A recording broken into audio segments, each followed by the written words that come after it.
Okay, here we are. Apparently, I had to reboot my laptop. I don't know why something decided to do something right at that moment. So sorry, guys. So here I am now answering your questions. Apologize for that little interruption there. I'll go delete that video later. Um, Little mini thought it was going to be something video. So sorry about that. Totally an accident. Um, but here we are now. Hope you guys will come back in. Um, I'm here today to answer your questions. I'm here today to answer the questions that were submitted in the comments. Um, I saw, Wes, that you asked a question like right as I had to reboot, so I'm not sure what that question was. If you can resubmit it, that'd be great because I can answer it then. But let's get started on some of these questions that had been submitted previously. Okay, so first question. Have you joined different support groups for cancer online or in real life? Yes, I have. I am a if you've listened to me at all, you know that I'm a big advocate for a community support kind of thing. Um, there's plenty of groups out there, and depending on where you are, will depend on a lot of what the groups are. I know at the place that I get treatment, there's some support groups there specifically. There's some great groups that some counselors were able to send me to. There's even support groups on Facebook, on Twitter. I haven't really looked into YouTube to see if there's any, but maybe that's something I need to check out. But the thing is about the support groups is you have to find them that work for you. There is not a one size fits all. Period. There's no way for that to happen because cancer, no matter what kind of cancer it is, it's a very personal, very, very personal experience. So, um, like for example, there was this one Facebook support group that was I don't remember what it was called, but it was um, it was a nice group, but it was designed more for the women who like didn't get past stage 2. So it kind of made it, and I'll explain this. That's another question. I'll explain the stages in here in a minute. So it kind of made it not really applicable to what I'm going through. So it was a great group, but it just didn't work for me. So not part of that group anymore. Um, but there's plenty of them out there. My suggestion is whatever the United Way contact number is, and as far as I know, it's 211 in every town. That might not be correct, but that's the understanding I have. Contact your local United Way and tell them, hey, I have breast cancer and I need to know about some support groups. They will send you to Susan G. Komen. I guarantee you that. Um, Susan G. Komen is usually the number one resource for those support groups, like being able to get the information out there. Hey, Wes, I don't know if you heard me in the beginning, but I saw that you submitted a question like right as I was having to reboot. So something about chemo, um, but I didn't get to see the whole question. So if you can retype it, I'd appreciate it, and then I can answer it for you. Um, so it's important to reach out to those resources. It's important to get those support groups. It's important. You don't have to be part of, you can be part of one or you can be part of 100, however many it takes for you to feel like you have somebody in your corner. Okay. And when I say having somebody in your corner, you're going to have family and friends. And if you're part of a religion or part of a church, you're going to have people in that area. If you're, at work, at school, wherever it is that you're at, you're going to have people there that support you. But one of the biggest, and if you have a therapist, that's great too. If you have a therapist, your therapist can tell you about some support groups. But there's going to be a sense of community that you're going to be missing because all of those people don't know what it's like.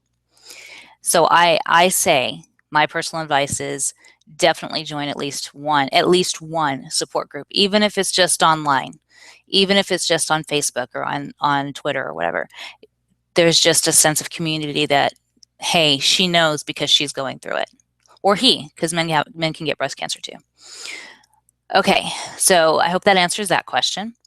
Um, let's see, chemotherapy costs and radiation treatment costs. I am covered by Medicaid, so I haven't had to pay for any of it.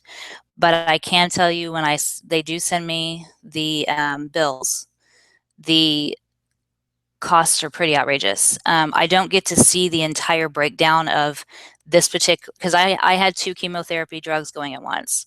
So I didn't get to see the breakdown of this one cost this much and that one cost that much.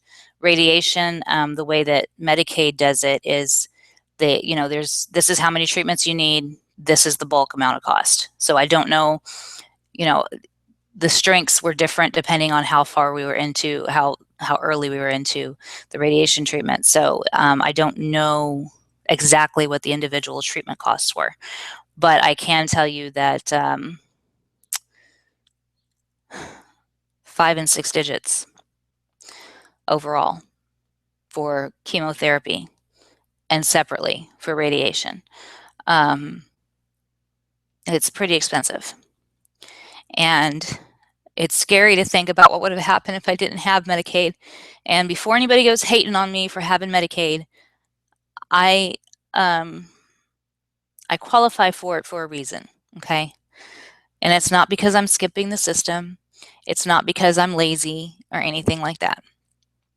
I'm not allowed to work right now. So that means I have no income. I'm not married. I don't have support from outside. So it's not something where I'm able to use an insurance kind of thing. I don't know if the costs would have been different if I had gone to a more privatized system, because quite honestly, where I go to is where I get all my treatments and everything is part of the University of Texas healthcare system. So a lot of the, I mean, I have interns and residents and stuff that are part of my treatment team, but because they're students, of course, it's a state funded place. So I think the costs might be a little bit different than like at what MD Anderson over there in Houston or even Santa Rosa here in San Antonio.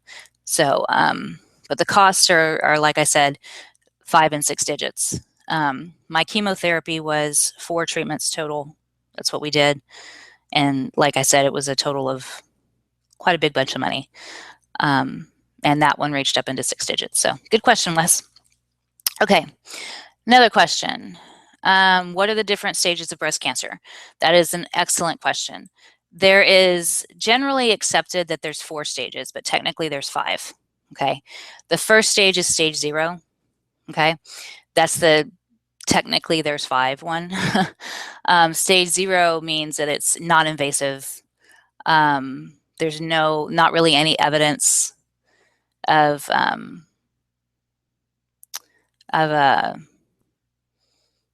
any of the abnormal cells breaking out of the breast, basically, or even invading any of the normal tissue around there. So that one is generally, to be honest, I haven't seen any actual doctor use stage 0.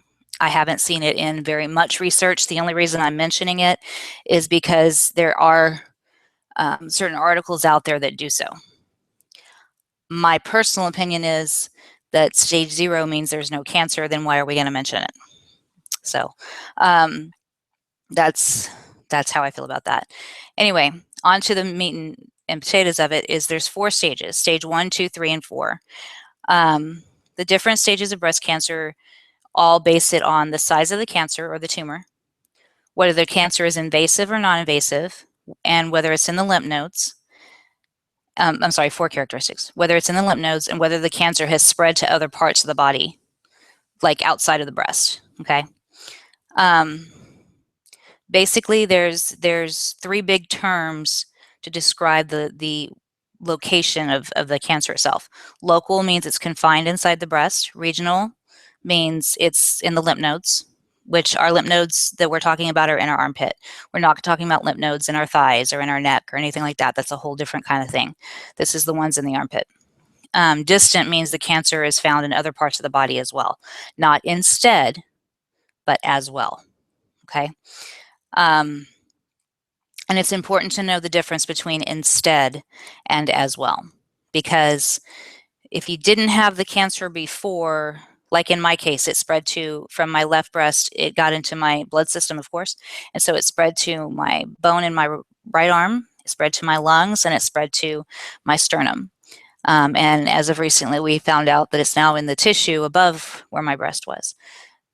So that is as well. It wasn't there before, but now it is. Okay. Instead would be like if you found cancer, a different kind of cancer down in another part of your body. And there's biopsies and stuff for that. Okay. So stage 1, what that it does is it describes, it's an invasive breast cancer, which means that the cells are basically, it's like they're invading the normal surrounding breast tissue. Okay, it's exactly what it says. The size of the tumor is up to 2 centimeters. Now, I know that 2 centimeters doesn't sound like a lot, but if you think about the size of a breast, it's really, I mean, no matter how big your breasts are, and mine are not small, okay, but 2 centimeters is about the end of a pencil eraser, about the size of a pencil eraser. So that's a significant size mass. Sometimes people will think it's a cyst because of the size, okay, but it's still in there. All right, but it measures up to 2 centimeters, and it has not spread outside of the breast or to the lymph nodes. It hasn't touched either of those. Okay. Now, stage 2. There's, and I want to be clear about this. On stage 2, there is 2 subcategories. Okay, but I'm not going to go into that breakdown because that can get really confusing. I'm just going to give a generic stage 2 kind of description here. Stage 2 is when it goes into the lymph nodes. Okay, the cancer is between 2 and 5, or the tumor is between 2 and 5 centimeters, and it's gone into the lymph nodes at that point. Okay, so that's what stage 2 is. Stage 3 is when the cancer, and this is kind of scary to me, honestly. Stage 3, I think there's 3 or 4 different subcategories, but again, I'm just doing a generic overall kind of description. So stage 3 is basically when the skin becomes involved, and there's like a reddening or swelling in the skin, and the breast skin feels warm, things of that nature. So it's invading the skin at that point. Okay. Stage 4, which is what mine is when the breast cancer has gone outside of the breast and lymph nodes. It's like to the lungs, okay, and to other parts of the skin, not the breast skin, but other parts, the bones. I hear it all the time that it'll get into the liver and stomach or in the brain. That's where that is. Now, stage 4 is often called advanced, or, and I always say this word wrong, METASTAI, I'm sorry, ATIC. Let me respell that. The word is spelled METASTATIC, metastatic. I always say it wrong unless I slow down, so I wanted to spell it out for you. But basically what that means is that it is outside of the breast, and at that point you will have cancer for the rest of your life, no matter what. That happens with stage 4. It changes the way that treatment goes, because that means there's certain treatments that won't work no matter what. That means that there are certain treatments that you will have to extend your life. Once you hit that stage, it becomes more about quality of life as opposed to quantity.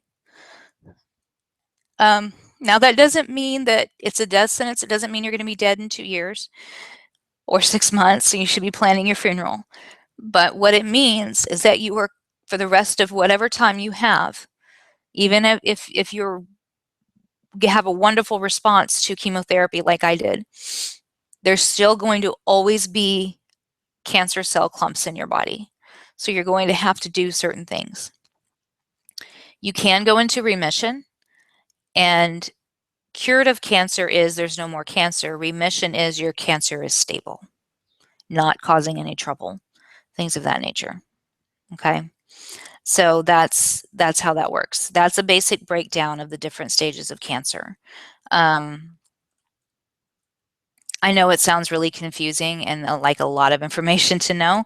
So what I'll do is I will link, I'm going to link a description from breastcancer.org of the different stages for you in the description once I get this video posted. So if you guys want to review that, you can. Okay. So that's how that's going to be. And hopefully that'll help some people with some of the questions they may have. And as always, if you have more questions about what I've said and what I've explained, please feel free to ask them. I don't have any problem with that. I don't have any problem with going into more detail. Okay, next question. What do you think of Susan G. Komen breast cancer awareness with the person making six-figure income instead of the money going to research? Okay, let's clear something up about Susan G. Komen. They do have administrative costs. I don't think that's a surprise. They're a fundraiser play. I mean, they're, a charity. The big explosion of the big how dare she thing with the old CEO from, I don't know, 3 years ago or so. I don't remember exactly when she was around. She's not there anymore. Okay. So that's the CEO that is there now makes quite significantly a bit less as far as income is concerned than the old CEO. The way that the costs are split up is where a lot of people get really confused and honestly really irritated because they want to see it all go to research. Well, that's not what it's for. Okay. 81%, I think it adds up to 81%. It's 80 or 81% goes to, I'm sorry. Yeah, no, I'm sorry. Yeah, it's 80 or 89%. I'm sorry. 89% goes to fundraising, treatment, screening, research, and education. Only 11% goes to the administrative costs. Okay, only 11%. Let me say that again. Only 11% of the money that is granted and raised for Susan G. Komen goes towards administrative costs. That includes salaries and things of that nature. Okay, that includes the cost of having the races, things like that. Okay, the breakdown as far as what happens with the money itself, 7% goes to treatment. Susan G. Komen has some grants for treatment and stuff like that out there, but they can only do so much for that. Research is 18%. Now, do I wish that there was more going towards research? Yes, I do. I absolutely do. But with the screening, which is 15%, and education, which is 37%, we have a lot of early detection stuff going on that is helping it make the advanced stage cancers like mine less and less and less more common. Happen less and less and less. We're catching them at stage 1 and stage 2. Okay, so if we are getting women out there to catch it before it gets so bad, then I'm okay with that. Now, in my case, I caught it and it went like a freaking wildfire. There was no, even if I mean, in March there was no lump. In April there was a lump. By July I was stage 4. Okay, mine was very aggressive, very advanced, very fast. So I'm not talking about cases like mine. I'm talking about what's considered, quote, regular breast cancer cases where they find the lump and they ignore it because they think it's going to go away. And then 3 months later, they're like, gosh, my breast hurts now. So then they call their doctor. No, the way we've got education and screening stuff going now is women are feeling that lump more often now. Women are feeling that lump and they're immediately calling their doctor because the education is out there. So that's good. I'm holding on to that as being a good thing. They're calling Susan G. Komen and going, hey, I need to get a screening done because I don't have insurance and I need to get this, or hey, I need to get a screening done because my doctor can't see me for another 4 weeks, but I found a lump and I'm really scared. Those kinds of things are happening. So that makes me happy. The research number being 18%, yes, I do. I admit it. I wish that was more, but if we can get women out there checking themselves first and doing something at the first sign as opposed to waiting until, they're already at stage 3 and 4, then I can live with that. I'm okay with that. But the administrative cost is only 11%. So I don't see a problem with how they do their things. I really don't. Um, and what I can do is link that for you also in the I'll link that in the description as well. Let's see. So that was another great question. I do believe that they need to be paid. You know, the administrators need to be paid. Let's get real. They're, you know, taking care of a lot of good stuff. So yeah, they deserve to be paid. I think people overreact a little bit when it comes to, do they deserve to be paid? I think they do deserve to be paid. So that's my personal opinion. Not everybody agrees with me, and that's okay. All right, let's see. Next question. Hold on, let me get back to the list here. Next question was about HPV. Okay. HPV is the human papillomavirus. Okay. It's kind of hard to remember that sometimes, but that's what it is. All right.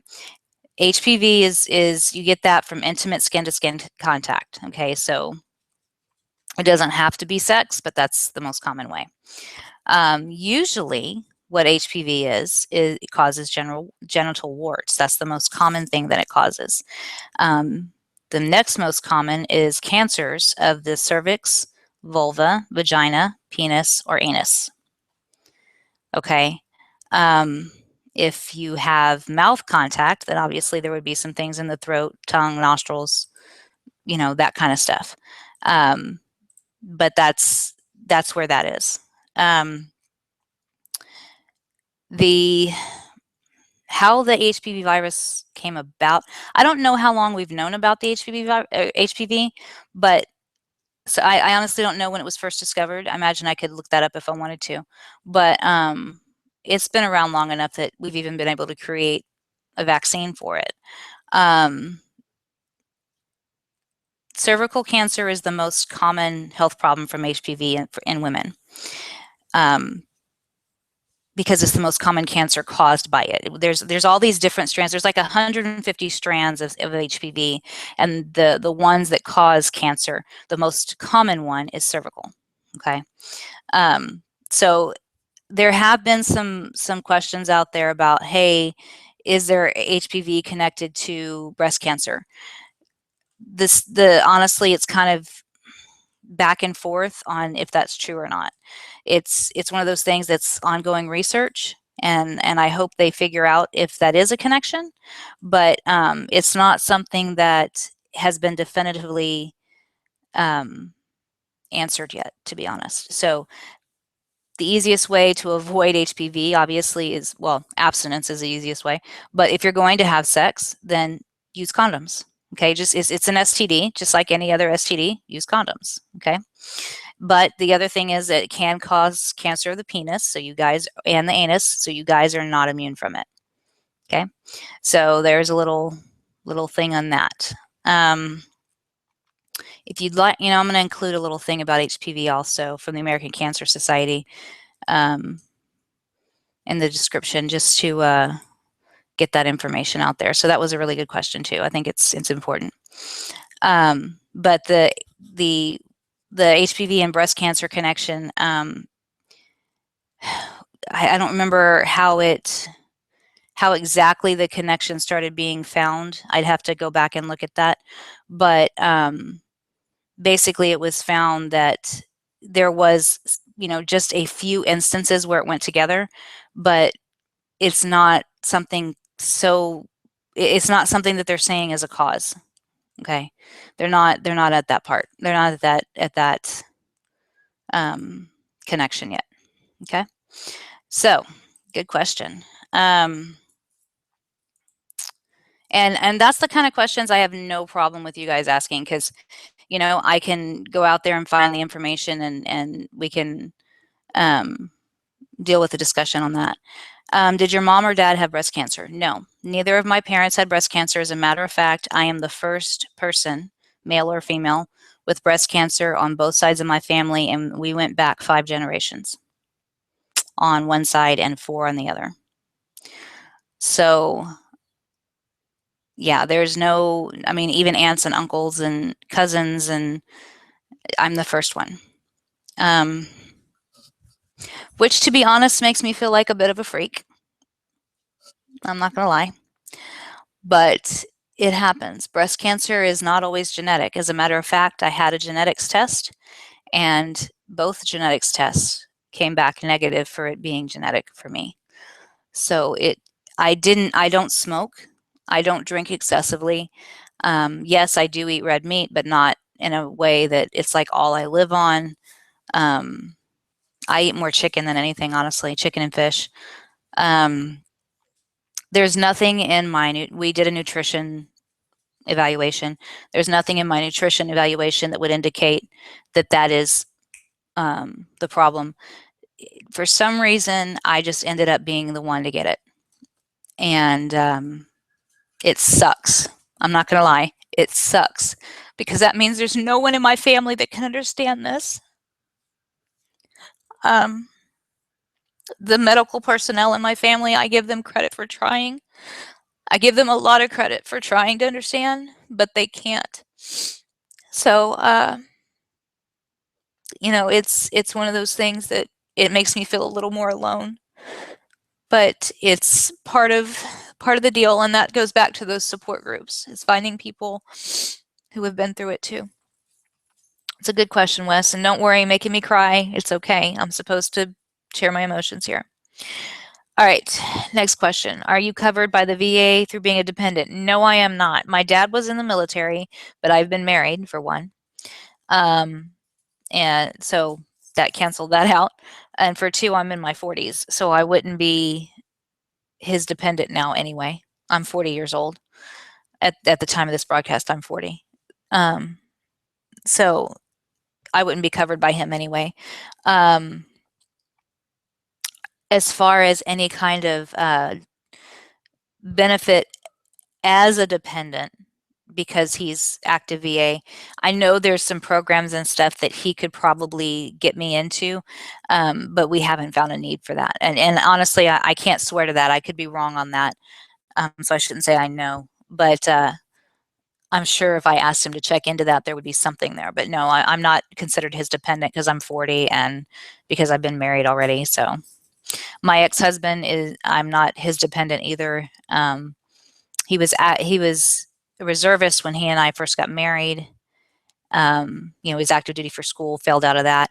He went back into the Army as active duty after we got divorced. So, yes, officially I was listed as his wife number one, but I wasn't, I don't qualify for benefits for that. Plus, he's remarried now too. So, anyway. But that's a good question. I will say this: I do know there are some wonderful programs through the military. If you do have cancer of any kind, but especially breast cancer, I heard about this one really awesome support group out at Fort Sam that I bet if I really wanted to, I could probably get out there and get in it. But because I don't think they turn anybody away, but it's kind of like a you know, those old school let's have a tea day kind of things. They wear the big floppy hats and drink tea and coffee and laugh and joke. And the rule is that during this 1 hour session each month, you're not allowed to talk about your cancer. You're allowed to talk about anything else, but this is going to be a forget cancer for the hour kind of thing.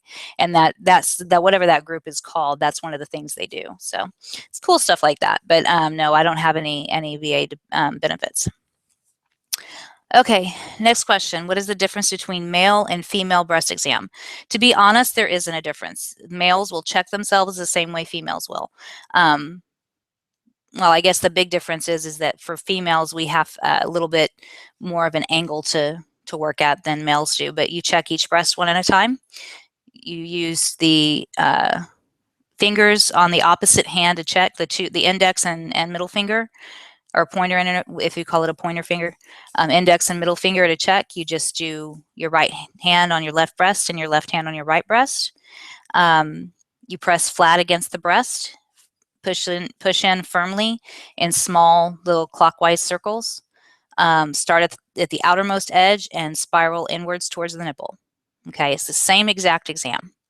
You feel any hard lumps or any kind of abnormal bumps in your breasts, you need to let your doctor know. Make sure that you cover all parts of the breast. Even don't skip over any part, because that little part could be the part that you need to know about. You're going to gently squeeze both nipples for any discharge. If there is any kind of abnormal discharge, you need to let your doctor know. You're going to look for changes in size and shape, any dimpling, skin texture, things of that nature. For men, it's best to do it right after a warm shower or bath, because, well, and this is for women too, honestly, because warm water relaxes the skin. It just makes the exam itself easier to do. Okay, so that's why they recommend that. That's both women and men. Oh, another thing you want to look for is nipple. It's called nipple retraction, which is when the nipple like goes inward. Okay. I know that sounds weird, but that is a sign. Of course, if there's any pain in your breast tissue, let your doctor know, things of that nature. Breast cancer is much less common in men than it is in women, but it does happen. So that's why it's important for you guys to get checked too. Okay. But the exam itself is exactly the same. The only thing that might be different is because what I tell women is to do it the day after the last day of their period. Men, you guys just kind of pick a day every month to do it. You know, if you want to pick the 1st or the 15th or whatever, but just make sure it's a monthly thing. Okay. Up into the armpit, if as a man, well, for women too, if you feel something abnormal, then checking the armpit is fine, but your lymph nodes are in the armpit, not your breast. I mean, there's breast tissue that goes that direction, but your breast tissue that under the armpit is more than lymph nodes. So if you want to include the lymph nodes in your monthly self-check, yes, go ahead and do it. In fact, I encourage that. But you're not going to be, if you have bumps if you have your lymph nodes are swollen or something, but you have nothing in your breast, then that's an indicator that there's something else wrong. Okay. Not necessarily breast cancer. Our lymph nodes are basically our gatekeepers for anything that's wrong. So that it's not a bad idea to check them, but you're not going to have something wrong with the lymph nodes and have it be cancer when there's nothing in the breast. I hope that makes sense. So yeah, checking the armpit is fine. There's nothing wrong with that whatsoever. In fact, I recommend it. So, okay, next question. How are my kids dealing with your cancer treatment?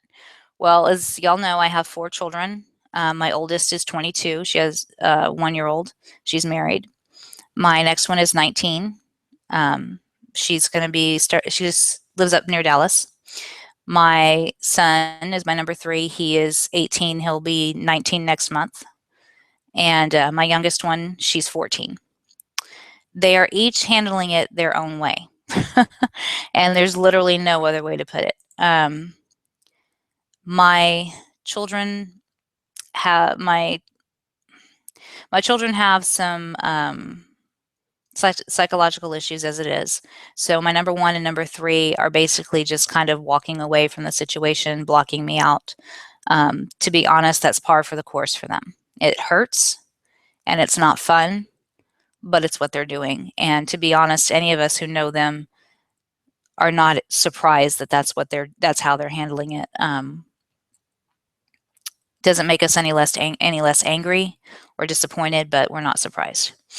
And that's why, we hold them to the fire for it, because they shouldn't be acting that way. My number 2, she lives up near Dallas, so it's kind of hard for her to do things here. She goes to school up there.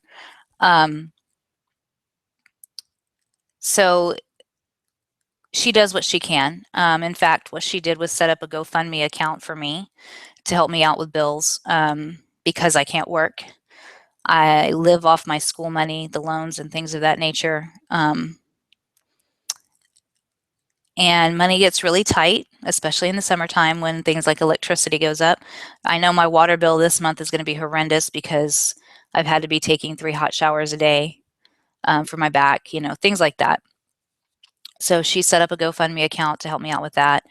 She does come visit when she can, but she's got things she's taking care of up there. My 14-year-old at this time lives with her grandparents, but that's going to be changing soon. She's going to be coming home. It was one of those things where we had to make a decision what was best for her, and it's a very long, drawn out story, but that's where she is right now. When she's here, though, she does everything she can to help me out. She has some really good questions. She does her best to stay informed about it, but she's only 14, so her level of being able to understand things is a little limited. She's not stupid by any means, but there's just things that as adults we understand better than we do as children. So that's kind of how that's going. Is my sleep schedule getting better? Well, I hope it will soon. I was able to get 6 hours of sleep last night.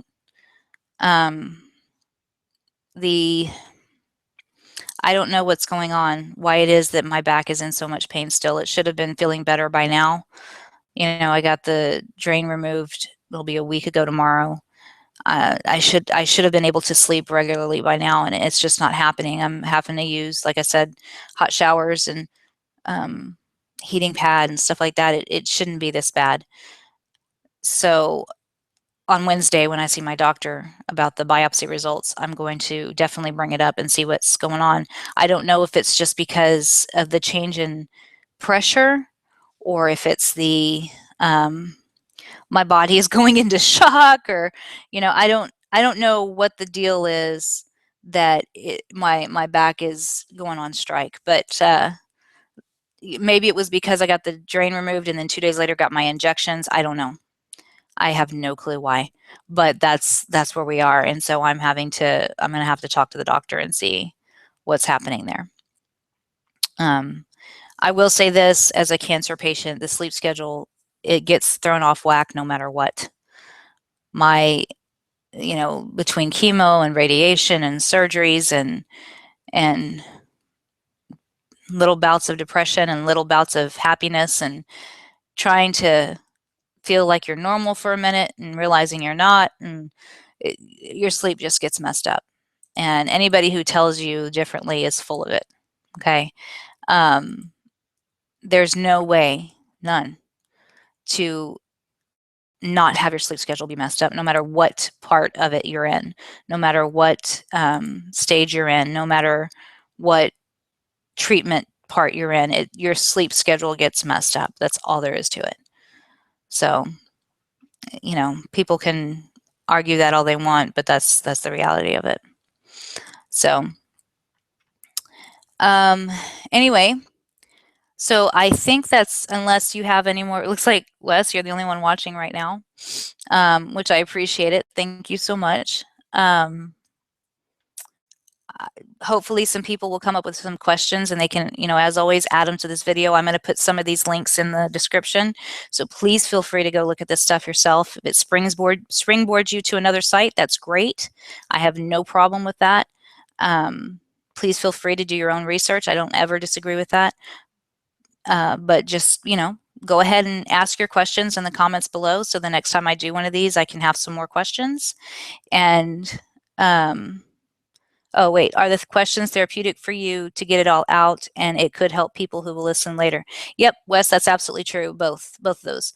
It is kind of therapeutic for me to do this. I had a written blog that I was doing, and it was very therapeutic, but it got to a point, I think I mentioned this in another video, it got to a point where it felt like I was answering to the captain, as opposed to being therapeutic for me, so I stopped it for a while.